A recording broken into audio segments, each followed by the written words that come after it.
Hello everyone, I'm Georgia and this is The Sound of Georgia.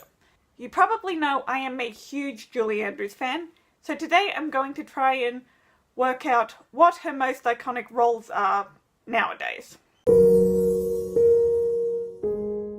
As someone who has seen every film she's ever made, today I'm going to be discussing her roles and trying to work out what are the most iconic nowadays. So let's talk a little history. Julie started singing when she was very young, and very early it got big for her.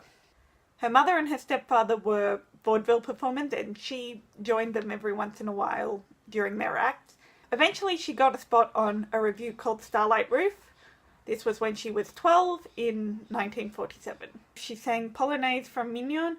I will leave a link in the down below to it. It puts the final note of do re mi to shame.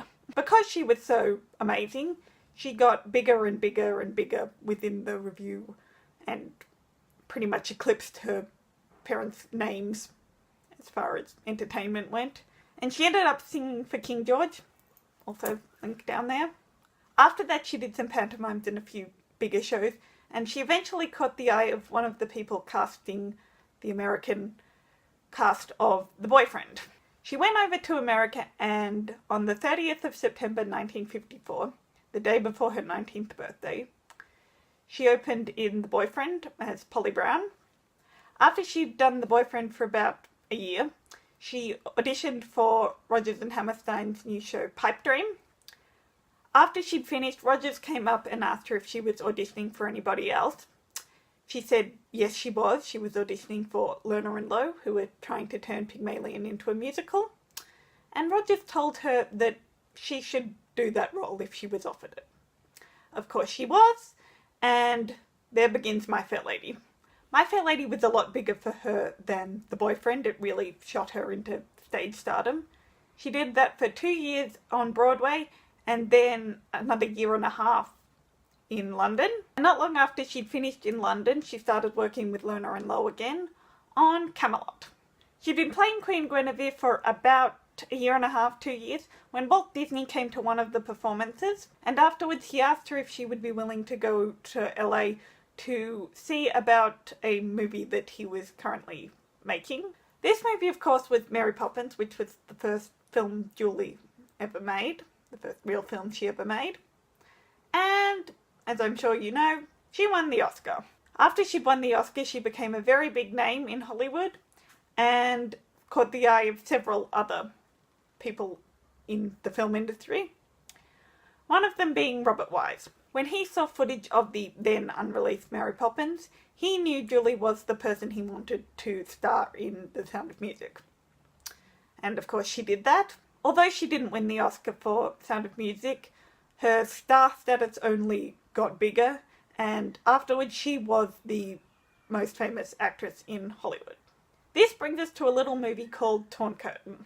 It was Alfred Hitchcock's 50th film, and Julie starred in it alongside Paul Newman. And they both starred in it for the reason that they were the biggest actor and actress respectively in Hollywood at that time.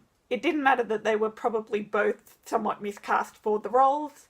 They were the biggest film stars at the time, and that was who Hollywood wanted to be in the movie.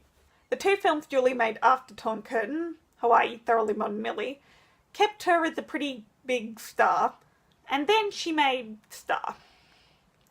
When she signed on to do The Sound of Music, she signed a 2-movie contract, and so in 1968 Star came out.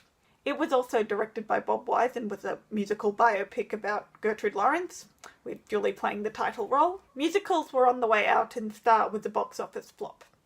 And suddenly people didn't want Julie nearly as much as they had before. So for almost the next 20 years, the only person Julie made movies with was her husband, Blake Edwards. While she was working with Blake, her career didn't really go downhill any further. It just kind of stayed stagnant, even if it wasn't nearly as big as it was before.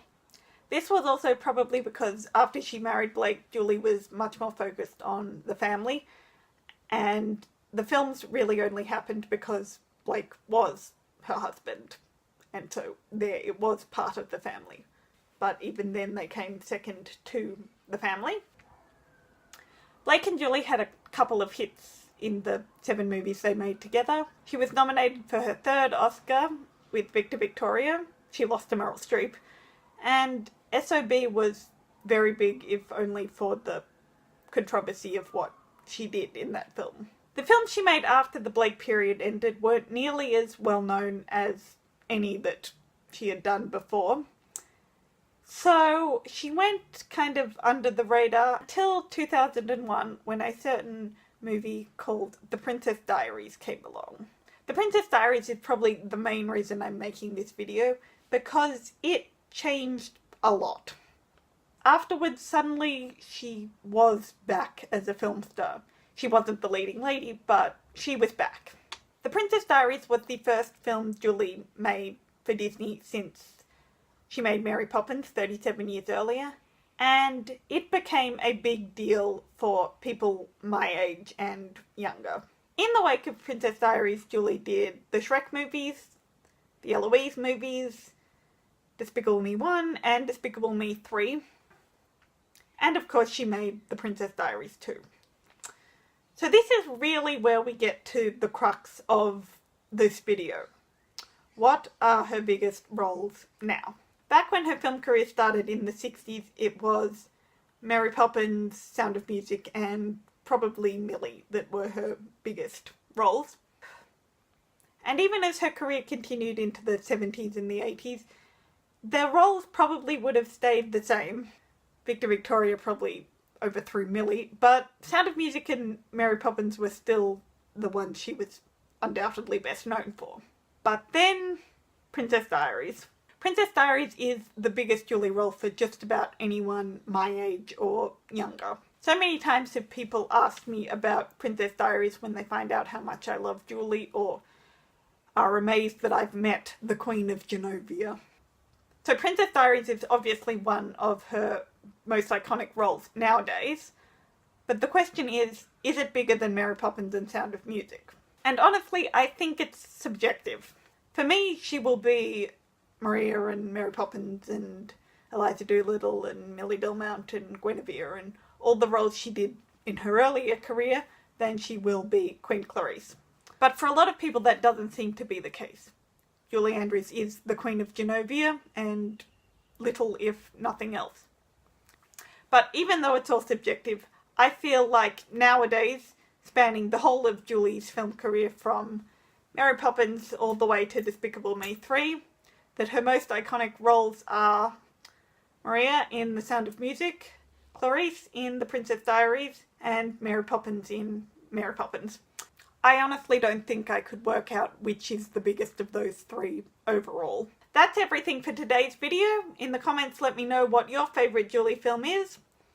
Feel free to like and subscribe, and I'll see you in another video. So long, farewell!